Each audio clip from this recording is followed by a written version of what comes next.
My stepson pulled me into the cabin while my son watched. A true infidelity story. I didn't speak, neither did my son, just his eyes, watching me unravel. I thought I was in control. But in that cabin, something broke. I wasn't his mother, not anymore. I became something else. People think living in a big house means you have a big life. That wasn't true for me. My name is Marissa Hayes. I'm 44 years old, married to a man who used to look at me like I was the center of his world. These days, Greg mostly looks at spreadsheets and boarding passes. He's a regional VP for a tech company. Translation: he lives in airports and hotel rooms more than he does in our home. At first, I told myself it was temporary, just a phase, but years passed, and I realized I was married to a man who was always gone, and when he was home, he wasn't with me, not really. Our conversations turned into checklists. Our bed turned cold. I stopped buying new dresses. What was the point? I filled the silence with books, gardening, wine, pretending. But nothing filled the ache. Greg had a son from a previous marriage, Tyler. And I had my own son, Evan, from before I met Greg.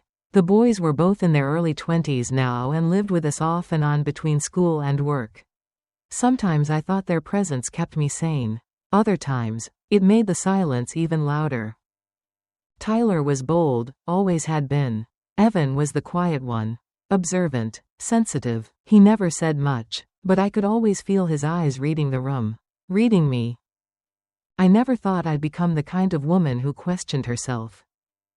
But one afternoon, standing at the sink in a sunlit kitchen, staring at the steam rising from my coffee, I caught my reflection in the window.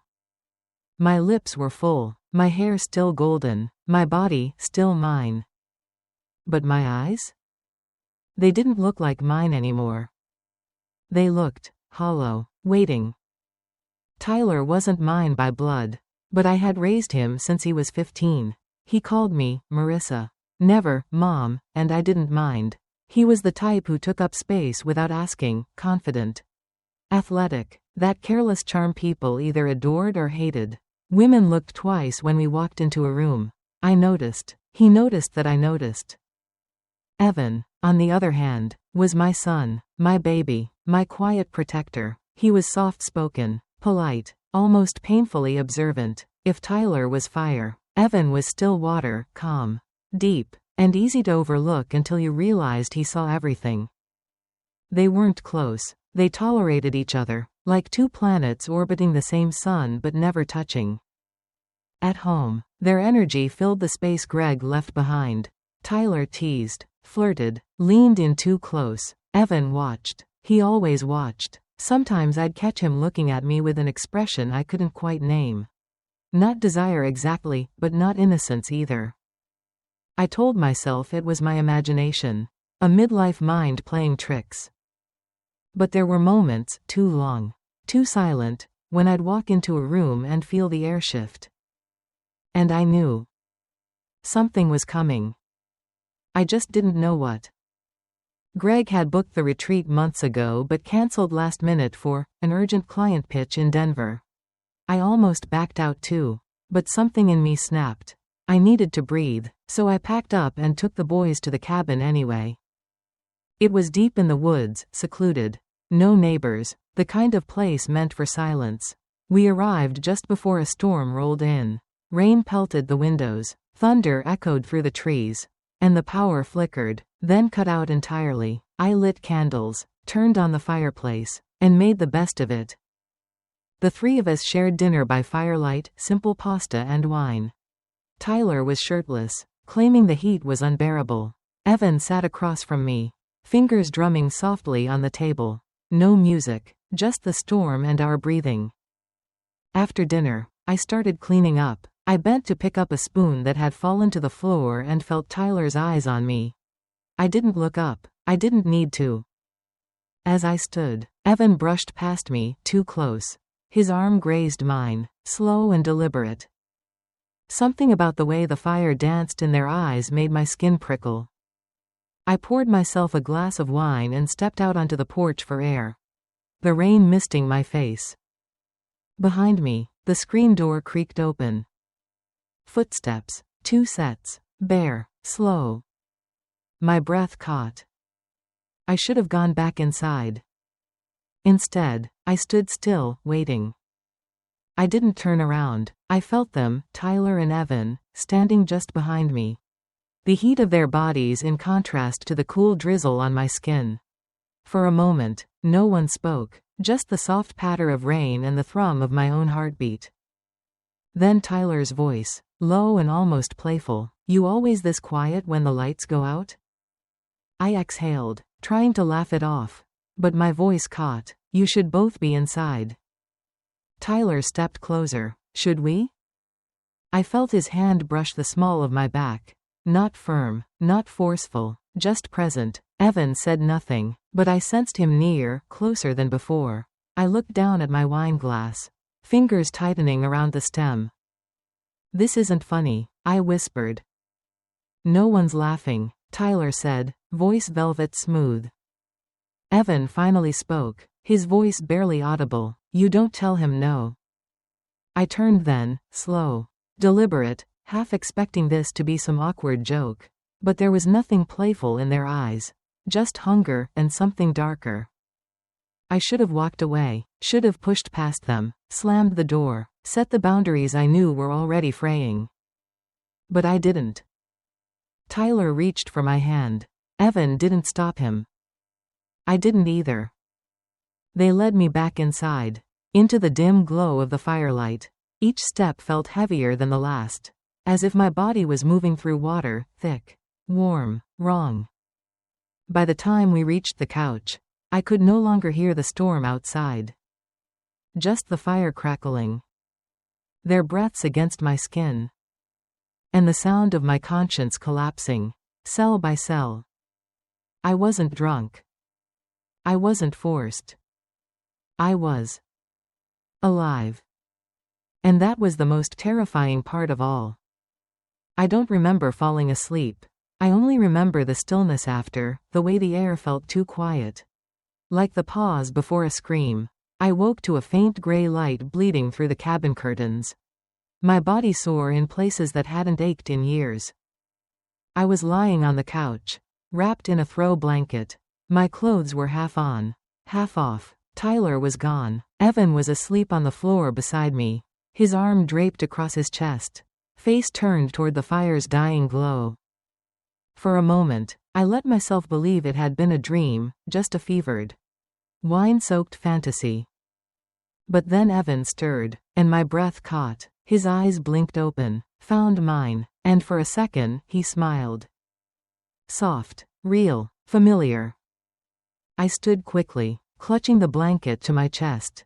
My heart pounded like it was trying to escape my ribs. I walked to the bathroom, turned on the cold water, and stared at myself in the mirror. My neck bore faint red marks. My lips were swollen. My eyes, haunted. Who was this woman staring back at me? Not a mother, not a wife. Just a silhouette of something broken.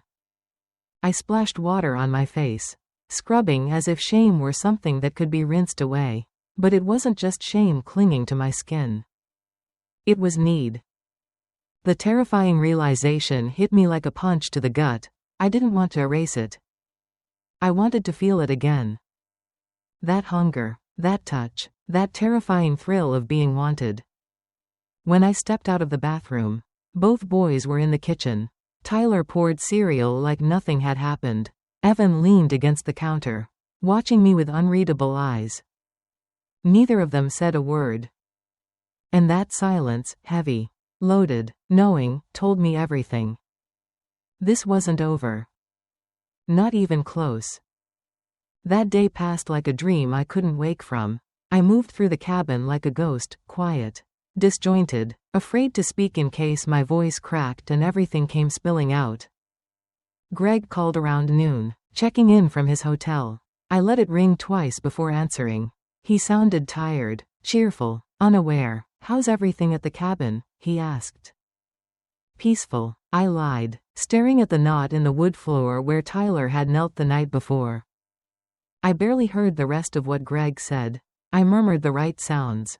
Kept my voice calm. When I hung up, I felt like I had just buried a body. That night, I locked my bedroom door. Not because I was afraid of them. Because I was afraid of myself. The next morning, I caught Tyler watching me over his coffee. He smirked, like we shared a private joke. Evan wouldn't meet my eyes. He moved differently now, stiffer. Colder. I didn't know if it was guilt or confusion. Maybe both. At dinner, the three of us sat in strained silence. Every scrape of a fork on ceramic felt like it echoed too loud. When Evan accidentally brushed my hand, he pulled away like I'd burned him. Tyler didn't. He lingered. When I cleared the dishes, he followed me to the sink. His voice was low, right behind me. You felt it too, didn't you? I didn't answer. I couldn't. I gripped the counter so tightly my knuckles went white. It wasn't just me, he said. It wasn't just one night. I turned to face him, and caught Evan standing in the hallway. Eyes wide, staring. He heard everything. Tyler didn't flinch. Evan didn't speak. And I just stood there, trembling, cornered by silence. By my own reflection in their faces. By the version of me I didn't recognize, but couldn't deny anymore. That night, I didn't sleep. I lay in bed staring at the ceiling. Replaying it all, every touch. Every look. Every word I should have stopped but didn't. My body still remembered. My conscience did too. I heard footsteps in the hallway around midnight.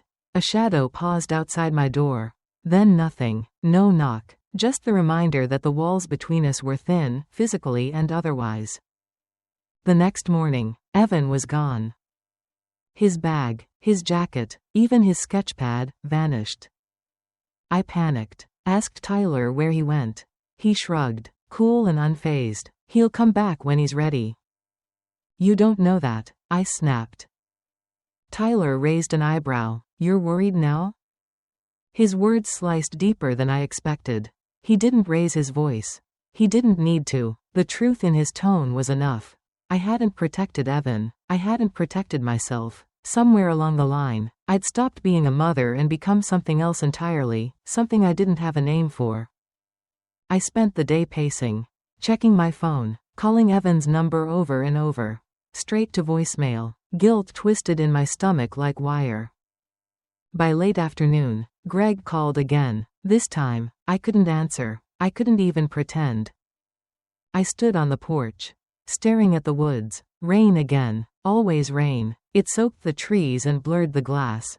Just like everything inside me, muddy and unclear. Behind me, the cabin door creaked open.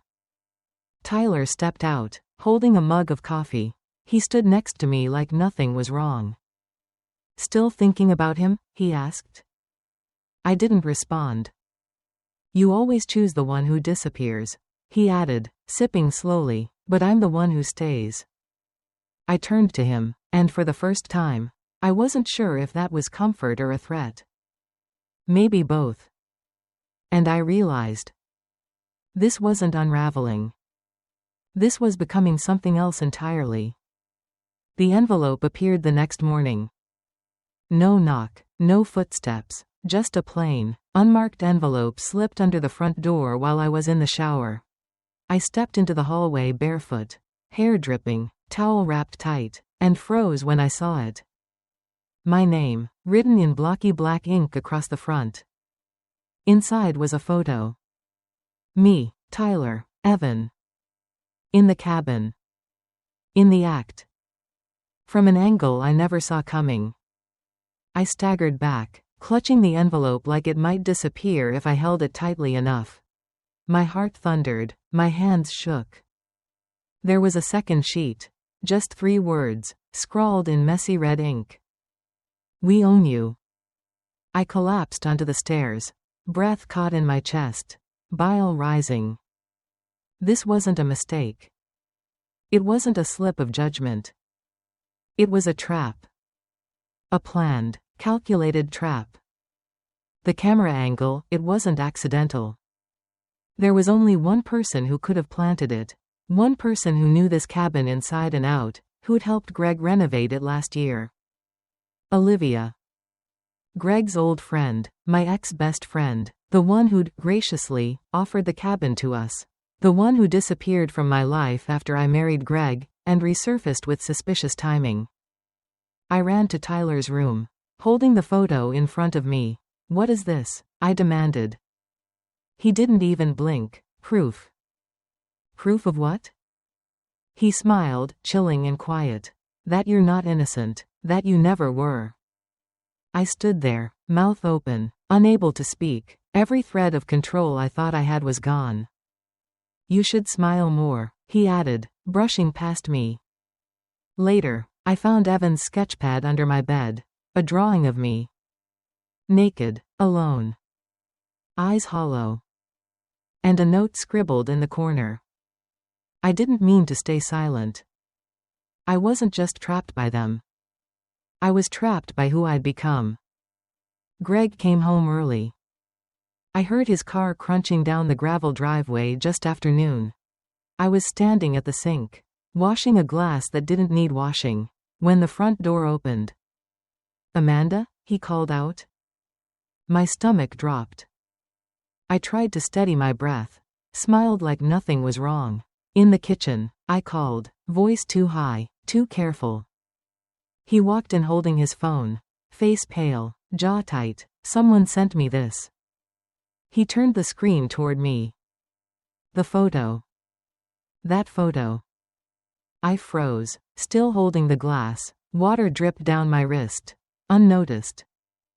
I didn't. The words tangled in my throat. Greg didn't say anything, didn't yell. He just stared at me like I was a stranger. Greg, it's not what it looks like," I whispered. He laughed once, a bitter, stunned sound. "No? Because it looks like you destroyed our family." He turned and walked away. I followed him, begging, pleading, barefoot, shaking, but he didn't stop. He picked up his bag, keys already in hand. "You were supposed to protect them," he said, voice hollow, "not become the reason they'll never be the same." The front door slammed behind him. And just like that, it was done. My marriage. My role as a mother. My life as I knew it. That night, I sat on the floor of Evan's empty room. I held his sketchpad in my lap, flipping through page after page of things I never saw, things I chose not to. There was a knock at my door around midnight. I didn't answer it. I didn't have to. I knew it was Tyler. He never apologized. He didn't have to. He knew he'd already won. But the truth? We all lost something. And the worst part wasn't what happened that night. It was that some part of me, some dark, quiet, broken part, let it. I wish I could tell you I found redemption, that I made things right. But some damage doesn't heal, it just settles into your bones.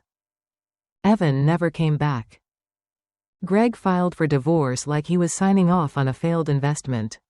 No shouting, no second chances, just a look that said, "I don't know who you are anymore." And Tyler? He lingered, for a while. Always nearby, always watching. He didn't need to say a word. The silence spoke for him. Eventually, even he disappeared. But not before leaving a mark that doesn't fade. Now, I live in this house alone. I water the plants. I make dinner for one. I lock my bedroom door out of habit, not fear. The fear's already inside me. Sometimes I catch my reflection and wonder if anyone would recognize me now. The woman who thought she could manage the fire without getting burned. I don't tell this story to ask for sympathy. I tell it because maybe, just maybe, someone out there will understand how thin the line is between loneliness and surrender. Between feeling seen and being consumed. I told myself I was still in control. But the truth is, once you cross a line like that with your own son, you don't go back. So tell me, was it weakness? Or was it freedom?